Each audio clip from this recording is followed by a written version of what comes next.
जी, तो आज हमारा जो एक टॉपिक है वो है anxiety, panic attacks and Calcarea आयो। एक केस है पैनिक अटैक्स का, उसके बारे में बात करेंगे आज। ठीक है, वो केस मैं पढ़ूंगा। आप लोगों ने एक काम करना है, या जैसे मैं वो केस पढ़ूं, उस केस में अभी हमारा ऑर्गेनम का चल रहा है, थोड़ा थोड़ा आपको भी इस बात का पता चल गया है कि हमने कौन से कैसे सिम्टम्स लेने हैं। नहीं कहूँगा तो सब पता चल गया, लेकिन थोड़ा थोड़ा आइडिया इस चीज का होने लग गया। तो इस केस में क्या क्या इंपॉर्टेंट पॉइंट्स हैं आपके हिसाब से, उनको आपने नोट करते जाना है और बाद में हम उनको डिस्कस करेंगे। उनमें से जो इंपॉर्टेंट हैं वो क्यों इंपॉर्टेंट हैं, या जो नहीं इंपॉर्टेंट वो क्यों नहीं इंपॉर्टेंट। ठीक है ना। तो आपके हिसाब से, अपने हिसाब से जो जो पॉइंट्स आपको इंपॉर्टेंट लगते हैं केस में, वो आपने नोट करते जाना। तो केस है, 42 ईयर्स के मेल हैं, 6-7 साल से उनकी मिठाई की दुकान है, स्वीट शॉप है। उसके पहले 16 साल तक उन्होंने इलेक्ट्रिकल्स का काम किया। 2 महीने से फियर और एंजाइटी की प्रॉब्लम रह रही है। 2 मंथ्स पहले लंच किया, उसके 10-15 मिनट बाद अचानक से डर महसूस हुआ और सिर में धुआं जैसा लगा। भांग के नशे टाइप महसूस होने लगा था। कोई विचार घूम रहे हो, बात अंदर ही अंदर एकदम फास्ट फास्ट घूम रही हो। चक, ये उनकी सेंसेशन है। ठीक है ना, वो बता रहे हैं कि मेरे को महसूस क्या हुआ। तो sensations always come from the patient himself. ये सब्जेक्टिव सिम्टम्स हैं, तो ये सिर्फ पेशेंट ही बता सकते हैं, उनका कोई अटेंडेंट नहीं बता सकता भी उस इंसान ने कैसे महसूस किया। चक्कर महसूस होते थे, शरीर सुन्न हो गया था, बात नहीं कर पा रहे थे, दिमाग काम नहीं कर रहा था। पहले विचार आते हैं ऑटोमेटिक, फिर एकदम से डर लगने लग जाता है। अटैक होता है जब पैरों में गर्मी महसूस होती है, बोथ फीट्स। ठंडा पानी डालने पर ठीक लगता है। तो जब भी ऐसे एपिसोड होते हैं, अटैक होता है, साथ में पैरों में से गर्मी निकलती है, ऑटोमेटिकली अपने आप से विचार आने शुरू हो जाते हैं काफी सारे। ठीक है, फिर एकदम से उनसे डर लगना शुरू हो जाता है। तो उसके बाद क्या हुआ कि उसी टाइम बोल रहे थे कि पास में एक मेडिकल स्टोर था, वहां जाकर बीपी चेक करवाया, तो 160/62 बीपी था। बीपी की मेडिसिन ली, फिर वो कंट्रोल हो गया। आफ्टर 2-3 डेज हॉस्पिटल गए, वहां पर डॉक्टर को बताया, तो डॉक्टर ने लिपिड प्रोफाइल के टेस्ट लिख दिए, उसमें कोलेस्ट्रॉल थोड़ा सा बढ़ाया। फिर 2-3 दिन में बीपी कंट्रोल हो गया। बीपी की मेडिसिन कंटिन्यू की 6-7 दिन तक। उसके बाद से बीपी एकदम ठीक है, और साथ में डर वाली फीलिंग 5-7 दिन तक कंट्रोल रही। उसके बाद की बात है जब पहला अटैक हुआ। उसके बाद दोबारा कुछ दिन बाद डर लगने लग गया। फिर अभी 1 वीक पहले सारे टेस्ट करवाए, लिपिड, ईसीजी, शुगर, सब रिपोर्ट्स नॉर्मल है। दिमाग में एक सोच बन गई है, डर वाली फीलिंग नहीं जा रही। ठीक है, तो तब से अभी क्या हो गया कि कॉन्टिन्यूस डर वाली फीलिंग लगी रहती है, दिमाग में सोच लगी रहती है। बॉडी में कोई भी एक्टिविटी हो, कहीं भी पेन हुआ, तो अंदर ही अंदर डर वाली फीलिंग आती है। माइंड घूम जाता है एकदम से, और बॉडी में एकदम से वीकनेस बहुत हो जाती है। अगर सिर में दर्द हुआ तो एकदम से डर लगने लग जाएगा कि पता नहीं क्या हो गया। तो अभी जब उन्होंने मेडिसिन शुरू की, उसके 2 दिन पहले उन्होंने इंसिडेंसेस बताए कि कोई बात कर रहा था लड़ाई की, कि कहीं पे किसी की लड़ाई हुई, उसकी कोई बात कर रहा था, तो एकदम से डर वाली फीलिंग स्टार्ट हो गई अंदर ही अंदर।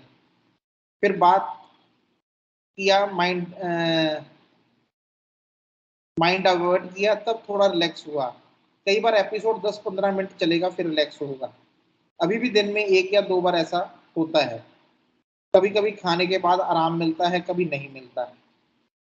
कई बार कॉन्टिन्यूस, कई बार सुबह ही होगी, कई बार शाम को, कोई टाइम नहीं है खास। अभी तो ठंडे पानी से नहाने में भी डर लगता है, सांस रुक जाएगी, ये डर लग जाता है कि ठंडे पानी से नहाया तो एकदम सांस रुक जाएगी। चना खाते टाइम डर लग जाता है कि अगर चना खा रहा हूँ तो गले में फंस गया, उससे सांस रुक जाएगा। ठीक है ना। तो ऐसा हमेशा एक डर लगा रहता है, कोई भी पेन हो गई, हेडेक होगी, तो उससे डर लगने लग जाता है। नहाने लगे तो डर लगने लग जाता है, कुछ खाने लगे तो डर लगने लग जाता है। 15 दिन से साथ में थोड़ा थोड़ा हल्का हल्का हेडेक रहता है। पास्ट हिस्ट्री में ट्यूबरक्लोसिस हुआ था 2004-5 में। स्मोकर हैं 20-22 ईयर्स की एज से, लेकिन अभी 3 साल से क्विट किया हुआ, छोड़ा हुआ। घर में 2 बच्चे हैं, मदर हैं, वाइफ है, ठीक है ना। बच्चे 16-18 साल के हैं। फादर की लिवर कैंसर से डेथ हो गई थी 2000 में। थर्स्टी हैं, एपेटाइट नॉर्मल है। 2 महीने पहले भूख प्यास नहीं लगती थी, ठीक है, जब पहले हुआ है इनको। बहुत डर लगता था खाने पीने से भी डर लगने लग गया था, हर चीज से। बहुत वीकनेस हो गई थी 10-11 दिन में, सेहत एकदम डाउन हो गई थी। But generally can't control hunger शुरू से ही, ठीक है ना। अगर उसी टाइम नहीं मिला खाना तो फिर भूख खत्म हो जाती है। करेले की सब्जी अच्छी लगती है, मीठा नहीं अच्छा लगता। माँ की दाल है वो नहीं अच्छी लगती, अगले दिन घबराहट वगैरह ज्यादा बढ़ जाती है उसको खाने से। यूरिन स्टूल्स नॉर्मल है, पर्सपिरेशन प्रोफ्यूज है, लेकिन एक्सर्शन पे। पानी से डर लगता है शुरू से, झूले पे नहीं बैठ पाते, उससे भी डर लगता है। नेचर शुरू से मतलब की बात करना ही ज्यादा अच्छा लगता है, ज्यादा बातें करना अच्छा नहीं लगता। जब पूछा गया कि भाई क्या होता है ज्यादा बातें करने, वो बोलते हैं कि भाई ज्यादा बात करने से लगता है कि दिमाग खर्च हो रहा है, मुझे पसंद ही नहीं है ऐसा ज्यादा बात करना, तो he prefers to be alone, अकेला रहना ज्यादा अच्छा लगता है। गुस्सा ज्यादा आता है, बहुत जल्दी एंगर इरिटेबल हो जाते हैं। 2-3 साल से और भी ज्यादा हो गया है। जो बात मुझे अच्छी नहीं लगती उस पर गुस्सा आता है, बट अंदर ही अंदर रख लेता हूँ। Memories weak from 4-5 years, speed बहुत फास्ट है खाने की, चलने की। इवन जब मेरे साथ बात कर रहे थे तो बड़ी फास्ट बात कर रहे थे, ठीक है ना। क्यों क्यों फास्ट है? क्योंकि पीछे जल्दी होती है, हमेशा हरिडनेस होती है कि काम को जल्दी जल्दी खत्म कर दें बस फटाफट। हर जगह टाइम से पहले पहुंचता हूँ। कोई आगे से कुछ बोल दे उसके लिए प्रिपेयर रहता हूँ। मेरी सहन शक्ति ज्यादा नहीं है, अगर कोई कुछ बोल दे तो बुरा लगेगा, और अगर कुछ आदमियों के सामने बोला तो और ज्यादा बुरा लगता है। 12th तक ही पढ़े हैं, ठीक है ना। थिन बिल्ड है, टेस्टी स्पीच है, फास्ट हरिड। तो ये उनका केस है। तो सबसे पहले केस में इंपॉर्टेंट पॉइंट्स क्या क्या है?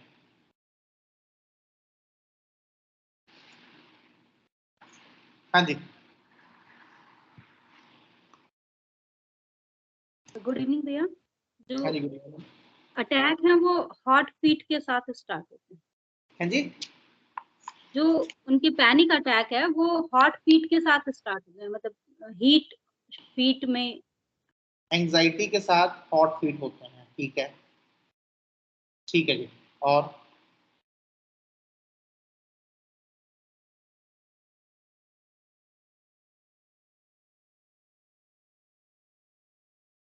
और किसी को केस में कुछ इंपॉर्टेंट नहीं लगा? सर छोटी छोटी बातों पर डर जाता है। ठीक है गुड इवनिंग सर। जी।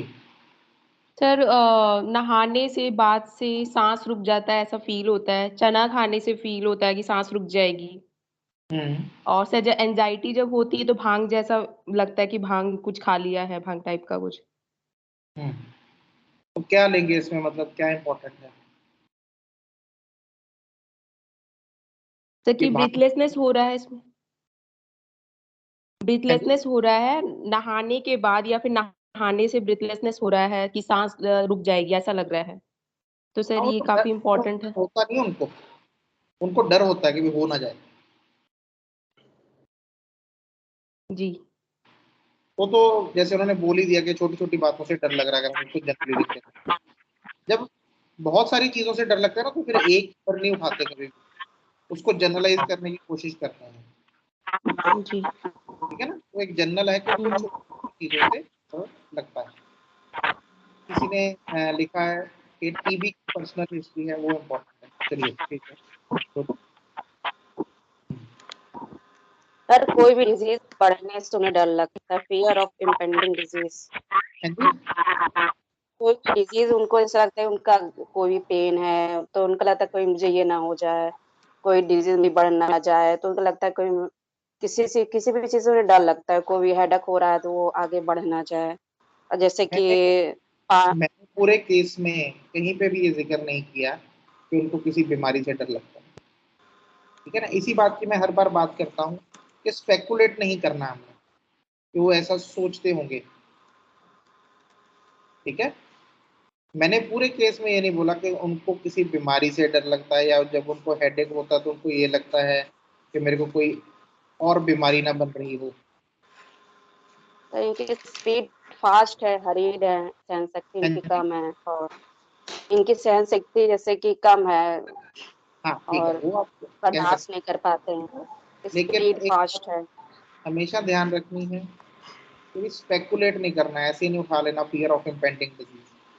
आप कंफर्म कीजिए कि ऐसा कुछ है कि नहीं है, ठीक है। हाँ, आपने बाकी तो 2 पॉइंट बोले कि एक स्पीड फास्ट है और एक सहन शक्ति कम है उनकी। तो बेसिकली एंग्री कॉन्स्टिट्यूशन है तो, और उनकी जो बेसिक स्पीड है, डिस्पोजिशन की स्पीड है, वो फास्ट है। हाँ, और जो कुछ को बोल नहीं सर बहुत ही फियरफुल, हाँ जी।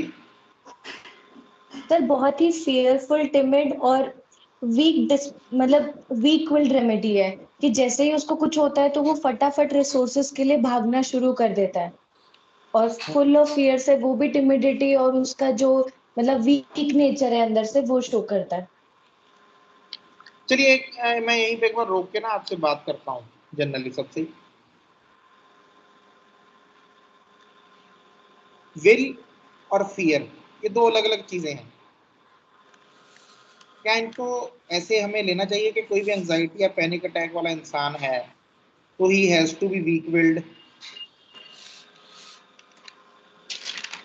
Fear is coming from your emotions. Will is a different thing. It is coming from a different part of your disposition or your mind. ठीक है ना। तो इन दोनों को कभी भी ओवरलैप नहीं करना कि अगर कोई इंसान डरता है या ऐसे कोई उनको एंजाइटीज हैं या कोई ये है उसकी विल भी वीक होगी। आपकी जितने भी मेटेलिक रेमेडीज हैं, चाहे वो प्लेटिना है, ऑरम है, फेरम है, हम इनको बोलते हैं कि जनरली स्ट्रॉन्ग विल्ड हैं, लेकिन उनके भी अपनी अपनी एंजाइटीज हैं। Will is seen in action कि इन डरों को, इन एंजाइटीज को ओवरकम करके, पावर करके इंसान क्या कर सकता है जीवन में, ठीक है ना। That shows your will. तो इस चीज का हमेशा ध्यान रखना है। अगर कोई ऐसे डरता है या कोई उसके पर्टिकुलर डर है या कोई ऐसी घबराहट है, कोई ऐसी जीवन में सिचुएशन होगी, तो उसको सीधा सीधा हमने टैग नहीं लगा देना कि he is a weak willed person. Will एक कंप्लीटली डिफरेंट इशू है, ठीक है ना। हाँ, यहाँ पे उसके इमोशन जो है वो ओवर पावर कर रहे हैं। जब हमारी विल ओवर पावर कर लेती है इमोशंस को तो हम बोलते हैं कि विल स्ट्रॉन्ग है, ठीक है ना। लेकिन अभी कुछ तो हो सकता है, कुछ वो जो दिन के कई ऐसे काम करता है जहां पे वो बाकियों को लगे नहीं जी हिम्मत वाला इंसान है ये तो। वैसे तो ऐसे तो इसमें हिम्मत बहुत है, बीच बीच में ऐसे एपिसोड आ जाते हैं इसमें, वैसे तो बहुत हिम्मती है, ठीक है ना। तो इसको थोड़ा सा ध्यान रखना है हमेशा कि जो विल और ऐसे एंजाइटी के एपिसोड हैं ये दो अलग अलग चीजें हैं। हाँ, किसी की डिस्पोजिशन ही ऐसी हो जाए कि नहीं जी मेरे से तो कुछ नहीं होगा, मैं नहीं कुछ भी कर सकता, और वो करता भी कुछ नहीं है, देन हम बोलते हैं कि नहीं यार इसकी विल ही वीक है। डर वहां पे भी होंगे लेकिन विल होती है उन डरों को कुछ समय के लिए ओवर पावर करके कोई ना कोई एक्ट कर लेना। हो सकता है बाकी का दिन करता हो, एपिसोड आ रहे हैं उसको 3-4 दिन आते, 3-4 बार आते हैं दिन में, या 2-3 बार आते हैं दिन में एपिसोड, लेकिन बाकी का दिन ये नहीं कि मेरे को ऐसा हो जाएगा तो मैं करूँ ही ना कुछ। हाँ, उसका स्पेसिफिक है कि जैसे थोड़ा नहाने को लेके या थोड़ा कुछ खाने पीने को लेके कि कोई घटना ना घट जाए मेरे साथ, ठीक है ना। सो उसको प्लेनली वीक विल्ड नहीं बना लेना हमने, पहले तो ये ध्यान रखना, क्योंकि बहुत सारी स्ट्रॉन्ग विल्ड जो जनरली रेमेडीज हैं उनमें भी आपको एंजाइटी के अटैक्स या पैनिक अटैक्स जैसी प्रॉब्लम्स आ सकती हैं, तो फिर आप उस तरफ सोचोगे ही नहीं कि ये दवाइयां भी हो सकती हैं, ठीक है जी। चलिए, और Sir, can't control hunger. ठीक है, हंगर नहीं कंट्रोल कर सकता, और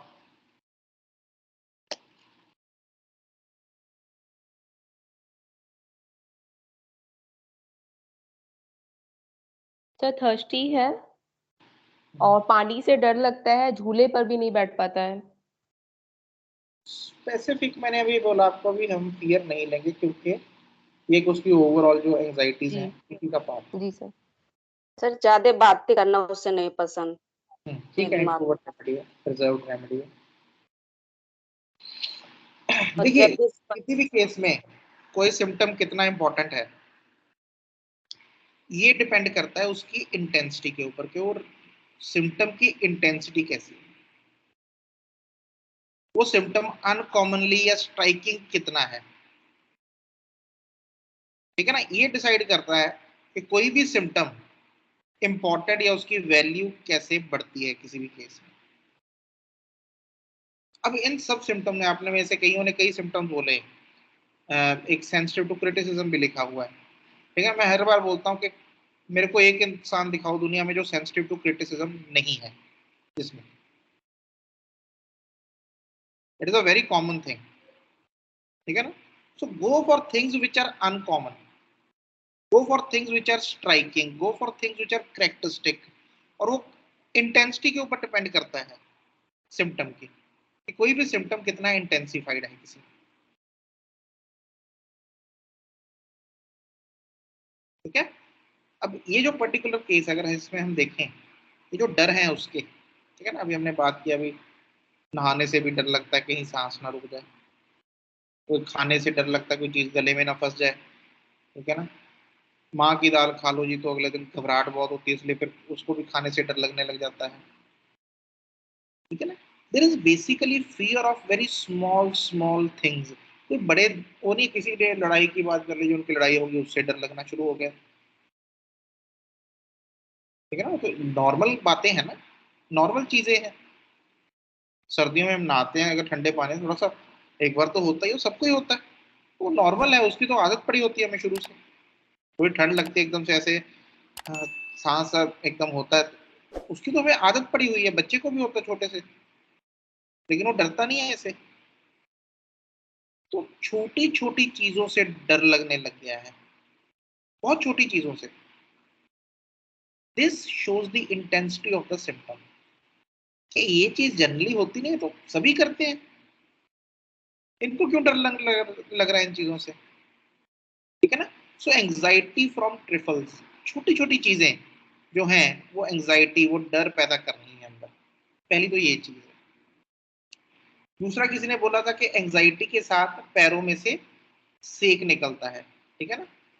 ये भी इंपॉर्टेंट है कि एंजाइटी के साथ सिम्टम्स क्या क्या आते हैं। एक और जो आपने मिस किया वो है जो उन्होंने बोला कि एकदम से fast fast fast fast thoughts आने लग जाते हैं, है ना। डलनेस ड्यूरिंग एंजाइटी का कॉमन थिंग, तो वो जो बोलते हैं कि भांग के नशे जैसा लगता है या ऐसा, वो कॉमनली होता है, तो वो आप नहीं लेंगे उस चीज को। लेकिन इतने फास्ट रश ऑफ थॉट्स जो होता है एंजाइटी का, ठीक है ना, this become the second characteristic of that anxiety. तो इन जनरल जो उनकी डिस्पोजिशन है, हॉट है, थर्स्टी है, can not basically tolerate hunger, quick है, एंटीसिपेशन है, ठीक है। तो इन सब चीजों को कंसिडर करके प्लस ये जो मैंने आपको एंजाइटी के सिम्टम्स बताए उनको कैलकेरिया आयोड दी गई, ठीक है ना। And after first dose, after 1 month of this thing, next he time उन्होंने बता दिया था कि 80-90% मेरे को आराम है, और उसके बाद मेरे ख्याल से दोबारा कोई एक आधी बार शायद रिपीट की हो, अगर की हो तो, अदरवाइज उसको पिछले 1 साल में रिपीटिशन की भी जरूरत नहीं पड़ी उनको। तो थोड़े से कुछ सिम्टम्स हैं कैलकेरिया आयोड के, ज़्यादा इसके हमें सिम्टम्स नहीं मिलते हैं, लेकिन जो थोड़े बहुत मिलते हैं जो इसकी थोड़ी सी हमें डिस्पोजिशन के बारे में बताते हैं, ठीक है ना। जब आपको ऐसे एंजाइटी अबाउट ट्रिफल्स मिले, बहुत स्ट्रांगली होता है कैलकेरिया आयोड में, ठीक है ना। छोटी छोटी चीजें, ट्रिफल्स को समझिए। ट्रिफल्स क्या होते हैं कि जो चीजें हम जनरली कॉमनली इग्नोर कर देते हैं, लोग हम कॉमनली इग्नोर कर देते हैं, उनसे एंजाइटी प्रोड्यूस होती है, ठीक है ना। हम कॉमनली इग्नोर कर देते हैं, ये नहीं कि आपके हिसाब से इग्नोर हो रहा है, सॉरी एज एन ऑब्जर्वर आपके हिसाब से वो चीज इंपॉर्टेंट नहीं है। जैसे फॉर एग्जांपल हस्बैंड वाइफ आए, हस्बैंड की कॉमन होती है शिकायत के लिए तो छोटी छोटी बात पे ही चिंता करती रहती है। हस्बैंड के हिसाब से जो चीज छोटी है वाइफ के हिसाब से वो चीज छोटी नहीं है। तो इसको नहीं उठा के ले लेना कि एंजाइटी फॉर ट्रिफल्स, या आप डॉक्टर हैं आपके हिसाब से वो जो चीज है सामने वाले की एंजाइटी की वो छोटी है तो उसको ले लो ट्रिफल्स, नहीं। Not from your point of view, it has to be actually trifle. इस बात को समझना है, ये डिफरेंशिएशन रखनी है अपने दिमाग में, ठीक है ना। हस्बैंड के हिसाब से वाइफ जितनी भी बातों पे ऊपर चिंता करती है सब फालतू ही है, ऐसी लगी रहती है सारा दिन फिक्र, ठीक है ना। लेकिन वो जो उनके फिक्र है उनके नजरिए से वो सही है, और वो कॉमन फीमेल्स को अगर देखेंगे तो उनके हिसाब से भी सही है। तो one section of society knows के ये चीजें सही हैं, तो वो ट्रिफल्स नहीं है। या आपके हिसाब से डॉक्टर के हिसाब से भी यार ये तो क्या मदर है बच्चे को लेके ऐसे ही करती रहती है, खाना नहीं खाया दूध नहीं पिया है तो छोटी छोटी बातों पे करती है, so this is trifle. No, this is not trifle. अगर आप मदर्स को देखो तो मदर्स के लिए सभी चीजें इंपॉर्टेंट कॉमनली, ठीक है ना। Now what is trifle is कि जो सबको ये लगे यार कोई है ही नहीं बात, उसमें क्या है, नहाने में क्या है, सबको होता थोड़ा सा तो हो जाएगा, उसमें क्या है। चना खाने में क्या हो, कहाँ पे फंस जाएगा गले में जाके, उसे क्या हो जाएगा, अगर फंस भी गया तो निकल ही जाता है चना तो, ठीक है ना। So you have to understand what is trifle. कोई लेडी है उसको झाड़ू मारने से डर लगता है, ठीक है ना, कि भाई डस्ट उड़ी तो मेरे तो प्रॉब्लम होगी, ठीक है ना, झाड़ू कहीं लग रहा वहां पे नहीं जा रहा। छोटी छोटी बातें जो हैं वो ट्रिफल्स जो हैं वो उसको घबराहट देती हैं, एंजाइटी प्रोड्यूस करती हैं। Then you have to take this. Another thing is anxiety with twitchings. जब भी नर्वस प्रॉब्लम, ब्रेन की प्रॉब्लम, नर्व्स की प्रॉब्लम आती है कैलकेरिया में, most of the time it is associated with twitching. हालांकि हमारे केस में ऐसे नहीं था, लेकिन एक और केस था ऐसा ही कैलकेरिया आयोड का, जहाँ पे, और ये मटीरियल मेडिका में भी ये चीज दी गई है हमारी जगह पे, कई जगह पे, कि भाई एंजाइटी एसोसिएटेड विद ट्विचिंग, जो मसल्स हैं कहीं ना कहीं ऐसे ट्विचिंग पार्ट्स में शुरू हो जाती है। So generally mirthful people, generally cheerful people who are suddenly overcome by anxieties। और anxiety में क्या होता है जो इस पेशेंट में भी देखने को मिला कि fast rush of thoughts as if something is strongly passing through mind। कोई ऐसी चीज जो कि बहुत स्ट्रांगली दिमाग में से ऐसे ना होके गुजर रही है, इतना फास्ट रश ऑफ थॉट्स होता है। पेशेंट ये बोलते हैं डॉक्टर साहब विचार कई आने लग जाते हैं, लेकिन एक है कि भाई बहुत तेज आते हैं जी, पता ही नहीं लगता इतनी तेज कैसे आते हैं। कॉमनली मेरे को इतनी तेज विचार नहीं आते, but at that particular time जब मैं एंजाइटी में तो कई विचार इतनी फास्ट आते हैं, इतनी फास्ट होके गुजर रहे हैं और फिर उससे घबराहट शुरू हो जाती है। Anxiety attacks followed by great sadness, this is another characteristic of calcarea iod. वो जो एपिसोड होता है, ठीक है ना, पहले तो ना इसमें एक कॉमनली जो कैलकेरिया आयोड में देखने को एक और चीज क्या मिलती है कि जो एंजाइटी है वो एक कॉमन पार्ट नहीं होता, जैसे कैलकेरिया में वो एक कॉन्टिन्यूस पार्ट बन जाता है एंजाइटी का, रहती हुई है हमेशा घबराहट। कैलकेरिया आयोड में it is all the time paroxysmal, episodic paroxysmal रहते हैं जो एंजाइटी के एपिसोड्स होते हैं, ठीक है ना। सो कॉन्टिन्यूस प्रोसेस नहीं बनता, कांस्टेंट नहीं बनता वो, ये ध्यान में रखना है इसका।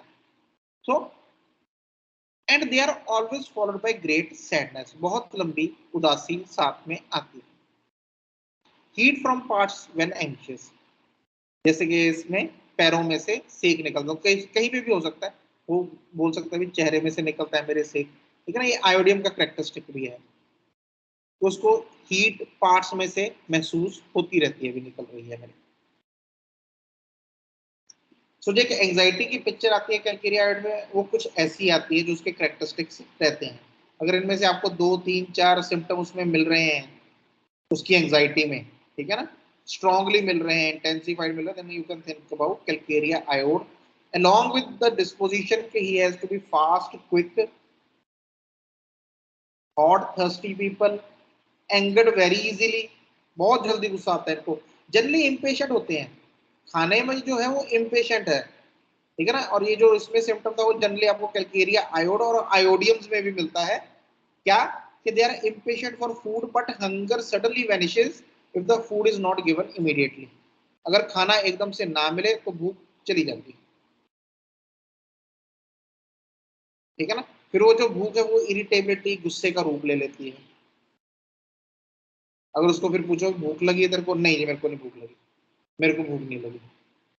फिर थोड़ी देर बाद, आधे पौने घंटे बाद, 1 घंटे का, फिर बोलेगा भूख लगी है, ठीक है ना। फिर अगर उसको मिल गया खाना तो ठीक है, काम डाउन भी हो जाता है, भूख भी उसकी ठीक हो जाती है, ठीक है ना। लेकिन अगर ना मिले तो फिर ऐसे, और जितना वो भूखा रहता है उतना ही उसका गुस्सा, इरिटेबिलिटी बढ़ती जाती है, ठीक है ना। So this is basically a short disposition of calcarea iod. लेकिन इसमें जो ज्यादा हमने आज बात करनी थी कि उसके जो एंजाइटी के कैरेक्टरिस्टिक्स रहते हैं, ठीक है ना। So these are few characteristics of his anxiety and generally you will find them to be cheerful people, although reserved, लेकिन cheerful होते हैं, कोई ज्यादा उदास रहने वाले या ज्यादा इसमें हमेशा ही गुस्से में नहीं, गुस्सा जल्दी आ जाता है, ठीक है ना, लेकिन ऐसे जनरल एंग्री रेमेडीज नहीं होती। चलिए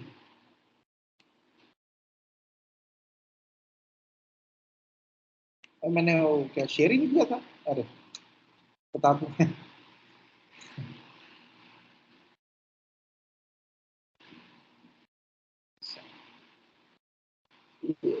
मेरे को लगा मैंने स्क्रीन शेयर की हुई है।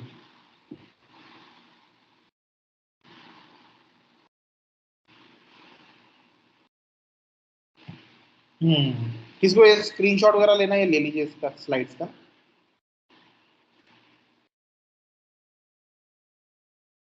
ठीक है ना। सो मैं इनके बारे में बात कर रहा था कि 5 पॉइंट्स है कैलकेरिया आयोड की एंजाइटी के बारे में। Anxiety about trifles, anxiety with twitching, mirthful people suddenly overcome by anxieties, fast rush of thoughts as if something is strongly passing through mind, then anxiety attacks followed by great sadness and heat from parts when anxious, okay? Quick fast people, hot thirsty, खाना चलना fast fast करते हैं, ठीक है ना। Iodine में generally energy बहुत होती है, ऑल्दो कैलकेरिया आयोड में इतना नहीं मिलेगा, स्पेशली आफ्टर एंजाइटी।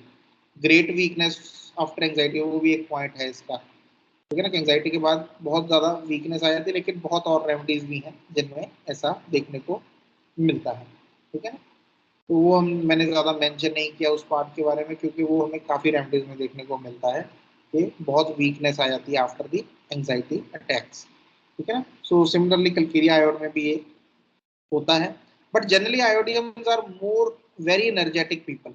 लेकिन एक होता है भी आयोडीन को ना समझ में नहीं आती मैं एनर्जी लगाऊं कहाँ, ये नहीं पता होता आयोडियम्स को कि जो मेरी एनर्जी है मैं इसको लगाऊं कहाँ पे, ये शेप अप नहीं होता। तो सारा दिन आपको देखेंगे आयोडीन अपनी एनर्जी वेस्ट करते रहते हैं, इधर चले गए उधर चले गए, उठ के बैठ गए, यहाँ राउंड लगा के आ गया, ठीक है ना। पहले ही बोला कि अगर उसको 10 काम दिए ना, बताता हूँ मैं हमेशा आयोडियम में, अगर उसको 10 काम दिए तो उसने पहले एक काम करके आ जाना है, फिर दूसरा काम करके आ जाएगा, तीसरा काम, तो एक टाइम में नहीं सब काम करके आता। तो उसको होता कि भाई थोड़ा ना चलता फिरता रहूँ तो ज़्यादा है, टाइम पास हो जाएगा मेरा, दिन निकल जाएगा, नहीं तो उसको समझ में नहीं आती भी इतनी एनर्जी का करूँ क्या मैं। रात को लेटा जाके बेड के ऊपर उसने वैसे उठ के बाहर निकल जाना, भी चलो कुंडियाँ ही देख आता हूँ, फिर आके लेट गया, फिर देखने चला जाएगा भी कोई स्विच तो नहीं ऑन है, चलो वो देखाता हूँ, ठीक है ना। फिर बहुत ज्यादा जब नींद आती है फिर जाके सोता है। अच्छा